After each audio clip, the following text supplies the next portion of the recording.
হে friends, আজকে চলে আসলাম আমরা মায়াপুর। অ্যাকচুয়ালি মায়াপুর আসার উদ্দেশ্য হলো মায়াপুর অনেকবারই এসেছি, তো আজকে ফাইনালি আসলাম মায়াপুর গোশালা দর্শন করার জন্য। কারণ যতবারই এখানে এসেছি গোশালা দর্শন করতে পারিনি সময়ের জন্য, এবং তারপরে আমরা ওই জায়গাটাও চিনতাম না। তো আজকে আমরা যাচ্ছি ফাইনালি গোশালা। তো আমরা জিজ্ঞেস করতে করতে যাচ্ছি, কারণ আমরা গোশালা কোন দিকে সেটা জানি না মায়াপুর। তো আমরা মায়াপুর সবটাই ঘুরে নিয়েছি, কিন্তু গোশালাটা দেখতে পাইনি। তো তার জন্য আজকে ফাইনালি গোশালায় যাচ্ছি। তো তোমরা দেখতে থাকো ভিডিওটা, আশা করি ভালো লাগবে। তো অ্যাকচুয়ালি গোশালা আসতে হলে তোমাদেরকে যেখানে ভাগবত পাঠ করে যে মাঠটাতে, ওটা ঠিক সাইড দিয়ে রাস্তাটা গিয়েছে, ওই রাস্তা দিয়ে তোমরা সোজা চলে আসবে। অনেকটাই আসতে হবে, মিনিমাম 10 মিনিটের মতন হাঁটতে হবে পায়ে হাঁটলে। এবং ওই সাইডে কিন্তু যে থাকার যে ব্যবস্থা আছে এদিক দিয়ে তোমরা দেখতে পাবে, এবং জায়গায় জায়গায় ফোন নাম্বার দেওয়া আছে, এবং যে কুটিরগুলো আছে সেগুলোর নামও দেওয়া আছে। তোমরা সেখানে যোগাযোগ করতে পারবে সেই ফোন নাম্বারে, ঠিক আছে? তোমরা ভিডিওর ভিতরে সেই নাম্বারগুলো দেখতে পাবে, নোট করতে পারো। তো এই হলো গেটটা, আমরা এখন ভিতরে ঢুকবো। তো সবটা রাস্তা আমরা তুলে ধরে নিই, কারণ অনেকটাই লম্বা, তো ভিডিওটা অনেক বড় হয়ে যাবে তার জন্য।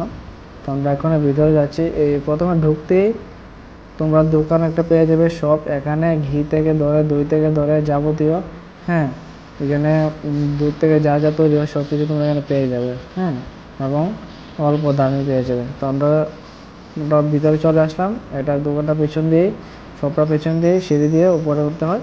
তো আমরা উপরে চলে আসলাম। এ হলো গোশালা। তোমরা দেখতে পাচ্ছ কতগুলি গোমাতা এখানে আছে, এবং অনেকেই ঘুমিয়ে আছে, এবং সবারই আলাদা আলাদা নাম আছে।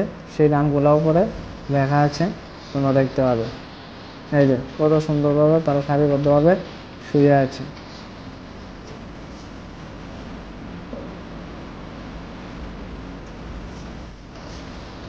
এই গোশালাটা একটা শান্ত পরিবেশে তারা তৈরি করেছে, খুব শান্ত পরিবেশ।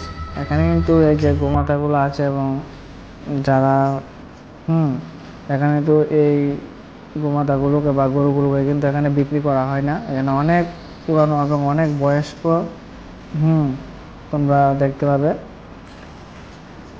এই যে তোমরা দেখতে পাচ্ছ এখানে গোমাতা আছে অনেক বয়স্ক, তারা কিন্তু অনেক প্রচুর বয়স, দেখতে বোঝা যাচ্ছে। তারা কিন্তু এখানেই জন্ম, তাদের কিন্তু এখানেই দেওয়াতে করতে হয়। এবং তারা খাদ্য হিসেবে যে বন, সেই বনগুলি দিয়ে তারা খাবার তৈরি করে। এখানে যারা আছে এই প্রতিষ্ঠানে, যাদের আন্ডারে আছে, তারাও সেই খাদ্যগুলো বানিয়ে বিক্রি করে। যারা দর্শনার্থীরা আসে তারাও এখান থেকে পয়সা দিয়ে কিনে গোমাতাকে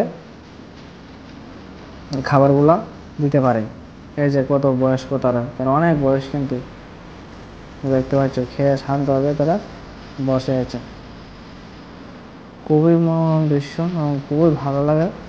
তোমরা অবশ্যই আসবে, আশা করি ভালো লাগবে এই জায়গাটা।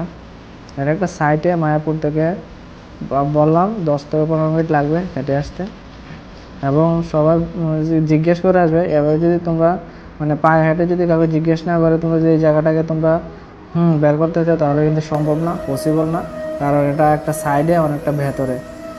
আর যে মন্দিরগুলো এটা কিন্তু আরেকটা সাইডে। তো মন্দিরগুলোর সাথে কিন্তু এটা পাশাপাশি কোনো সম্পর্ক নেই, দুটো সাইডে।